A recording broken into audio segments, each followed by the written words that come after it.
something entering 2025.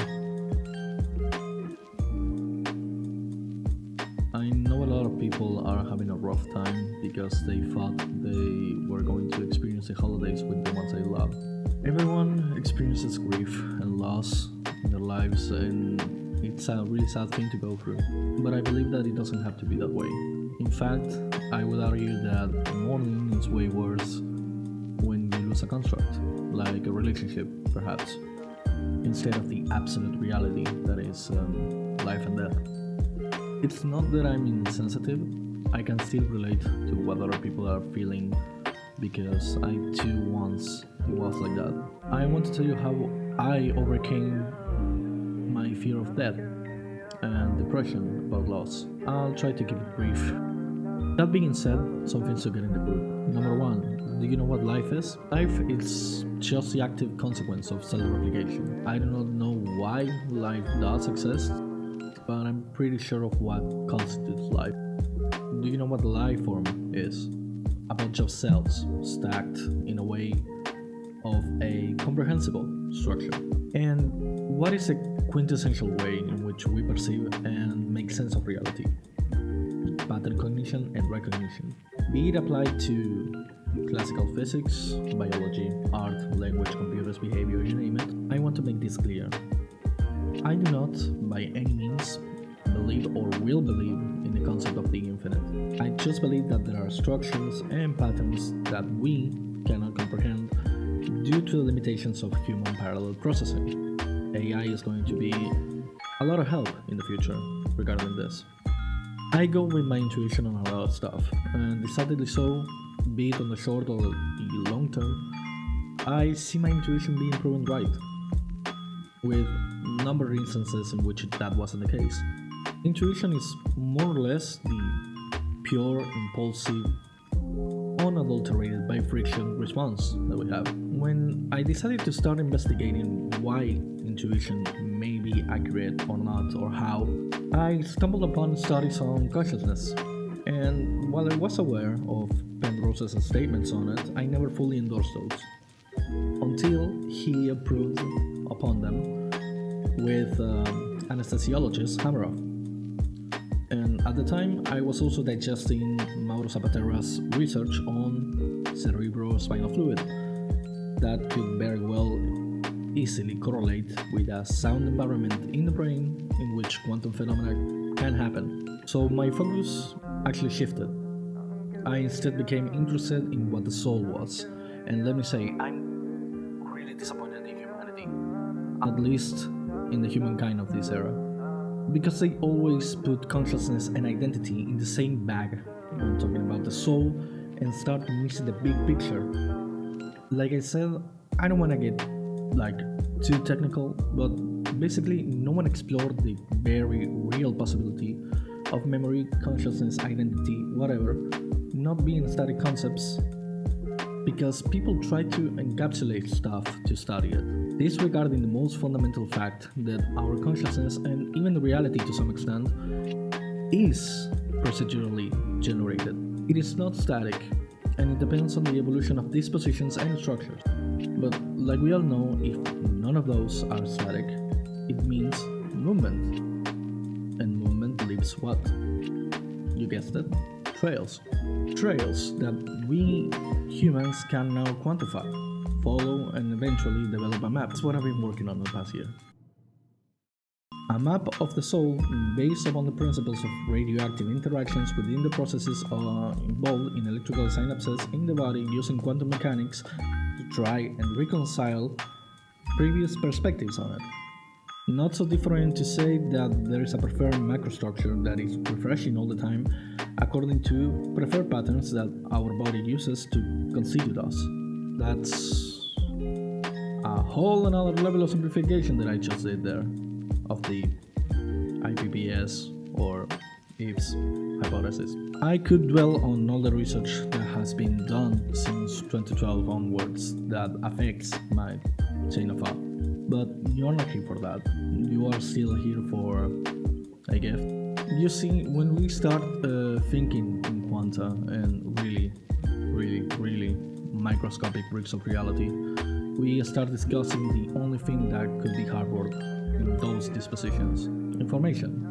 We store information in the construct of memory, but we all know that human beings are not the only life form that was blessed with the gift of memory. Why do we, when we speak of memory and information storage regarding this environment of thought, we can only think of life forms as having a construction of memory? In 2021, scientists observed something remarkable: a time crystal. Imagine a toy that rocks back and forth forever, without anyone actually pushing it, repeating its movement like endlessly, without losing energy. That's what a time crystal does, basically. Now, crystal based memory isn't a new concept. We've been using it for decades in technology. But it raises a deeper line of questioning. What gives a crystal its ability to remember? Is it the material itself, its stability? Or is it something even more underlying and fundamental to it? When I realized this, I asked myself, what if everything, right down to the atoms in our bodies, has that same crystal-like property? Even hydrogen, with enough pressure applied to it, has it.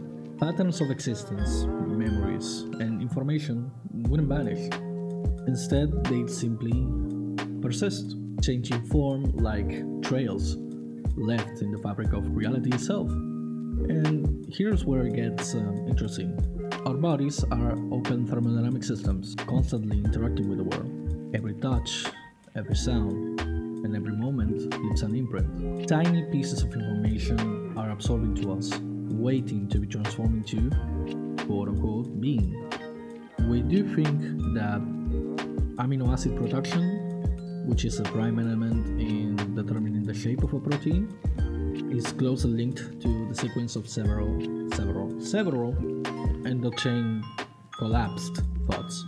Because there has been progress in understanding how, even if a lot of necessary amino acids comes from, well, nutrients, a lot of them can be synthesized in our central nervous system and regulated by, be it the pineal gland or hypothalamus, which are really affected by external stimuli and conscious experiences. Almost everything can be traced to crystal-like structures, from carbon to hydrogen, which is the most abundant element in perceived reality.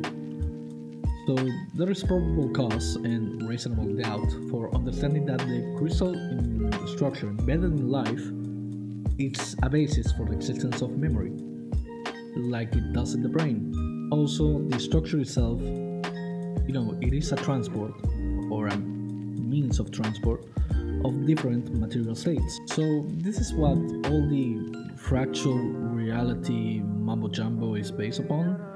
I do not believe fractal reality can be proven or disproven, but it is a nice sentiment though. What I'm saying is, I have a really good memory.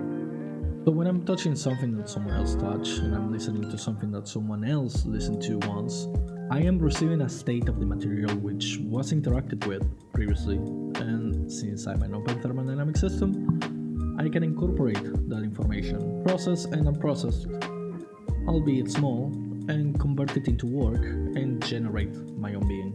You see, the trails of existence never really vanish into thin air. They just become untraceable, so to speak. Since I have a good memory, I can always trace the causality of my behavior and actions to a specific point in time. I was never an island, nobody is. And what our research is planning to do is prove, that everything and everyone that we ever considered lost never actually became lost. It only changed disposition and structure. We don't want to put identity in the same bag. And those little figments of reality, we may or may not be able to interact with them with awareness. And that doesn't mean that your loved ones disappeared.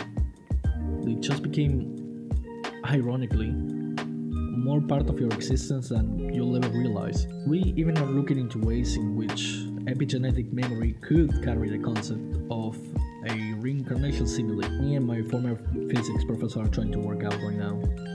What is the mechanism that quanta use for correspondence in entanglement? And I deeply believe that it has something to do with equilibrium, stating that all experiences are on a spectrum that goes from entropy to negative entropy. We are indie, so this is going to go very, very, very slow, but I want you to do me a favor. Think about what you are doing, be conscious about it, and deliver it. Can you trace to the exact point in time in which you started doing it? Why? How? What influenced it? I bet it wasn't influenced by something that went completely over your head. But yeah, this is my gift to you. Madness. Let the madness consume you. Good things can come out of it.